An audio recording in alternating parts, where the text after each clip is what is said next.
For nearly 150 years, people have claimed to see figures that vanish without a trace, hear footsteps outside empty rooms, and watch an elevator arrive with no one inside. From the outside, the Chelsea Hotel looks like another historic Manhattan landmark, a massive red brick building with iron balconies rising above the busy streets. But behind those walls, guests have reported footsteps moving through empty hallways, music playing inside vacant rooms, elevators opening by themselves, and dark figures that disappear the moment someone gets too close. The hotel opened in 1884 and soon became a home for artists, writers, musicians, and actors. Mark Twain, Arthur Miller, Andy Warhol, Bob Dylan, and Leonard Cohen are only a few of the famous names connected to the building. Some residents stayed for years, others spent only a few nights there, and according to the legends, a few may have never left at all. Tonight we are exploring the most disturbing stories surrounding New York's legendary Chelsea Hotel. One of the hotel's best-known ghost stories concerns a woman often called Mary. According to the legend, Mary lost her husband in the sinking of the Titanic in 1912. Overcome with grief, she supposedly moved into the Chelsea Hotel, withdrew from the outside world, and spent most of her time alone in her room. People who claimed to know her described a quiet woman with a permanently sorrowful expression, as though some part of her had remained aboard the ship with her husband. Not long afterward, Mary was reportedly found dead inside her room. Whether every detail of the story is historically accurate is difficult to prove, but the legend survived. Nearly a century later, actor Michael Imperioli reportedly had an experience that brought the story back to life. Imperioli was staying at the Chelsea during the late 1990s. One evening, he was walking through a dimly lit hallway when he noticed a woman sitting on the floor beside a wall. She wore a long, old-fashioned dress, her head was lowered, and she appeared to be crying. Thinking she might need help, Imperioli began walking toward her. Before he could reach her, a light behind him suddenly went out. He turned around for only a second. When he looked back, the woman was gone. The corridor was long and empty. There were no nearby stairways and no open doors. There was nowhere she could have disappeared so quickly. Later, residents allegedly told him about Mary, the grieving woman whose spirit was said to wander the Chelsea. Other guests have described similar encounters. A woman in an old dress, sitting alone in the shadows, never speaking, never asking for help, only crying quietly in an empty hallway. Not every strange occurrence at the Chelsea is connected to a recognizable ghost. Some stories are much simpler, and perhaps more unsettling. For decades, residents have reported hearing slow footsteps moving through the corridors late at night. At first, most people assume they are hearing another guest returning to a room. The Chelsea is an old building. The floors creak. Sound travels unpredictably through its hallways and walls. But according to several accounts, these footsteps behave differently. They move at the same slow, measured pace every night. The footsteps grow louder. They stop directly outside the door. And then, nothing. A few minutes later, they begin again. One former resident claimed that he finally opened his door just as the footsteps reached his room. The corridor outside was empty. He looked in both directions. No one was walking away. No doors were closing. There was only silence. Other guests have described footsteps stopping directly outside their rooms, as though someone were standing on the other side of the door. They would wait for a knock, but none ever came. After several nights, Some residents simply stopped looking. They decided that whatever walked the Chelsea's halls did not want to enter. It only wanted them to know that it was there. The hotel's old elevator has inspired another collection of stories. Residents and staff have claimed that late at night, the elevator sometimes begins moving without being called. It travels between floors, stops, and opens its doors. But the car is empty. Old elevators aren't exactly predictable. But according to many guests, this one feels different.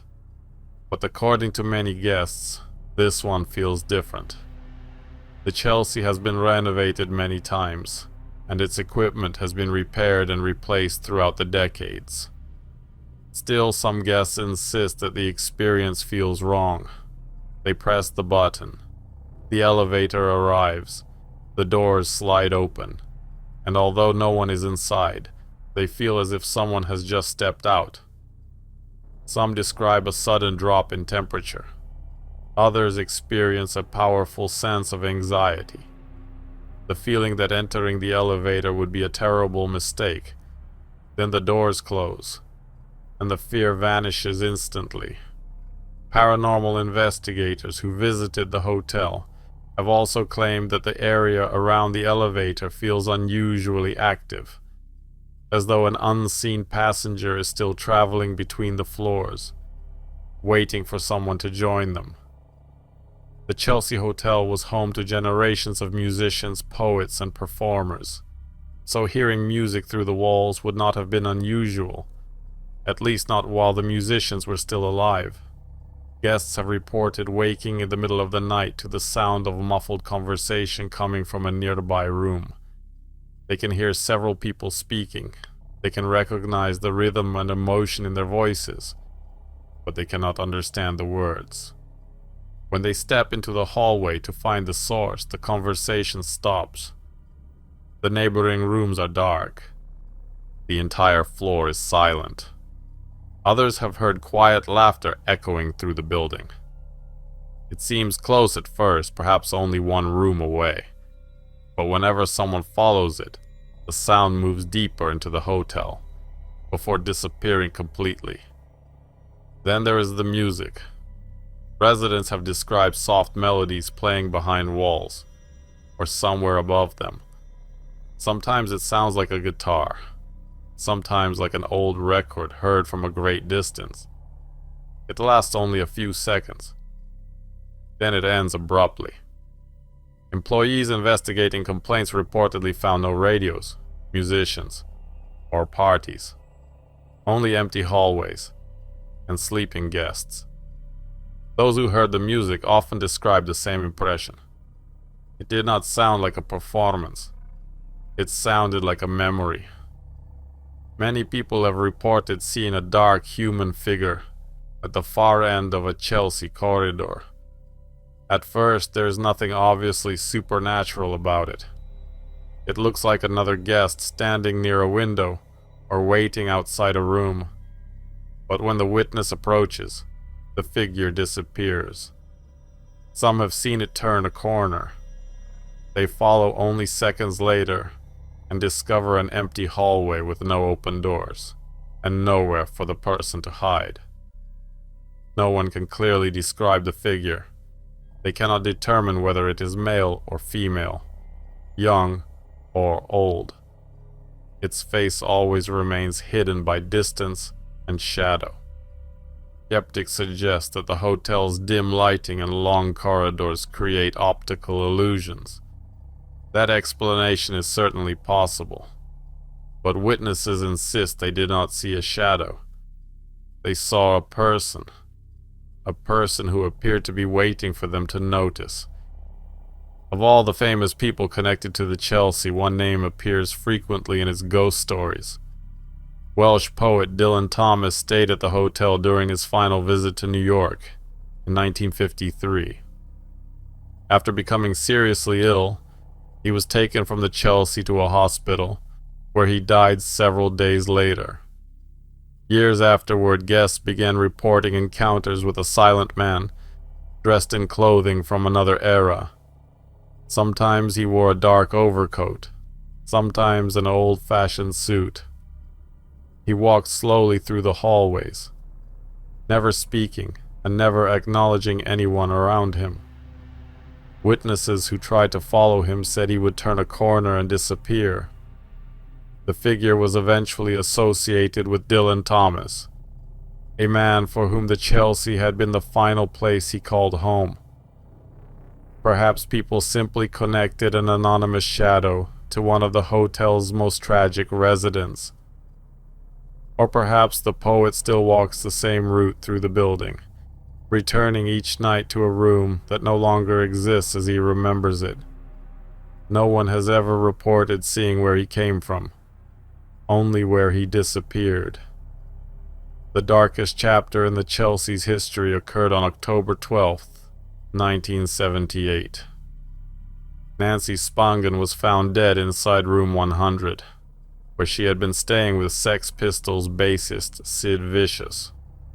She had suffered a fatal stab wound.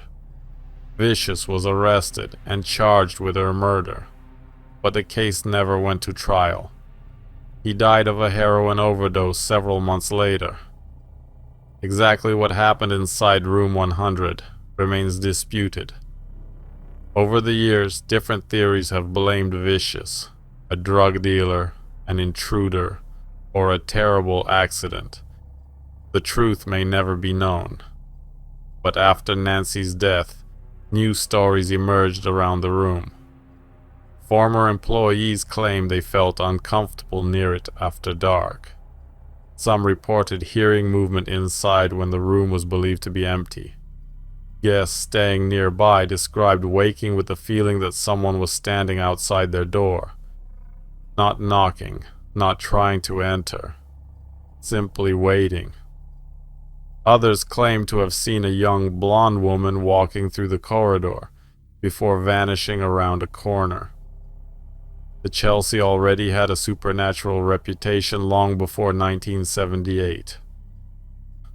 But the death inside room 100 added something different. This was not an old legend with uncertain origins. It was a real tragedy, and many believe something from that night remained behind.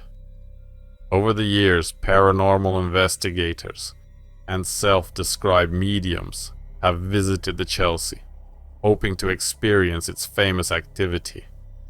One visitor later claimed that the hotel felt crowded, even when its corridors were empty.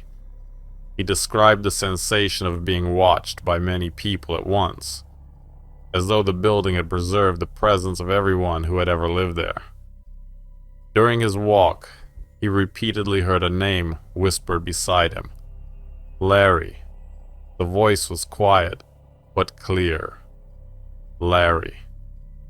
He searched the hotel's history, but could not identify anyone connected to the name. Then he heard another phrase. It isn't about the art. It's about the life. He never discovered who Larry was, and he never returned to the Chelsea Hotel. For nearly 150 years, the Chelsea has witnessed extraordinary lives. Books were written inside its rooms. Songs were composed. Relationships began and ended. People became famous. Others were forgotten. Some stories became part of history. Others became legends. And a few may still be locked behind the doors of rooms that have changed many times, but never completely let go of their past. Perhaps the footsteps are only old floorboards. The music is sound traveling through the walls. The figures are tricks of light created by tired eyes. But some buildings seem to absorb the lives lived within them.